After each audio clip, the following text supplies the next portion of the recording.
Sir ಆಗುತ್ತೆ ಅಂತ ಇವಾಗೂ ಅನ್ಕೊಂಡಿದೀವಿ ಸರ್.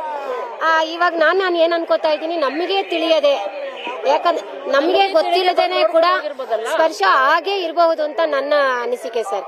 ಯಾಕಂದ್ರೆ ಆತರ ಆಗ್ಲಿಕ್ಕೆ ಸಾಧ್ಯನೇ ಇಲ್ಲ.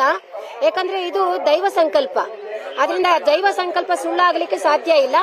ಅದು ಏನ್ ಮನುಷ್ಯನಿಗೂ ಮೀರಿದ್ದು ಇದೆ ಅಲ್ವಾ, ಎಷ್ಟೇ ನಾವು ಇದಾಗಿದ್ರು ಕೂಡ.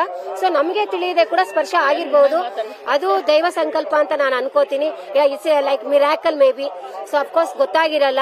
ಸೊ ದಯವಿಟ್ಟು ಅದು ಆಗಿರುತ್ತೆ ಅಂತ ನಂಬಿಕೆಯಿಂದ ನಾವು ದೇವ್ರ ದರ್ಶನ ನಾವೆಲ್ಲರೂ ಮಾಡೋಣ ಅಂತ ನಾನು ಅನ್ಕೋತಾ ಇದ್ದೀನಿ ಸರ್.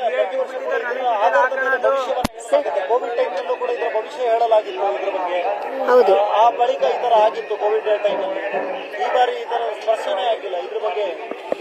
ಸರ್ ಆಗತ್ತೆ.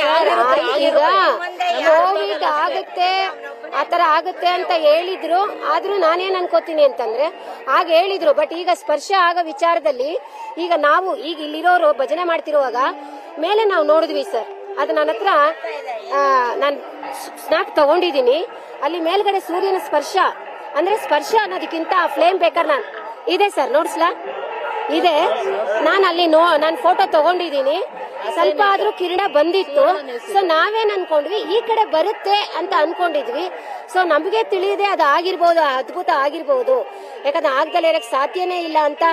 So let us walk with an hope.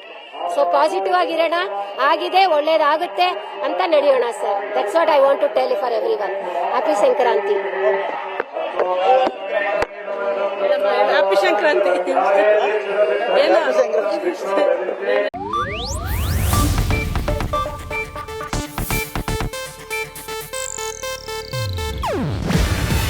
ಇದು ಏಷ್ಯಾನೆಟ್ ನ್ಯೂಸ್ ನೆಟ್ವರ್ಕ್ ಪ್ರಸ್ತುತಿ.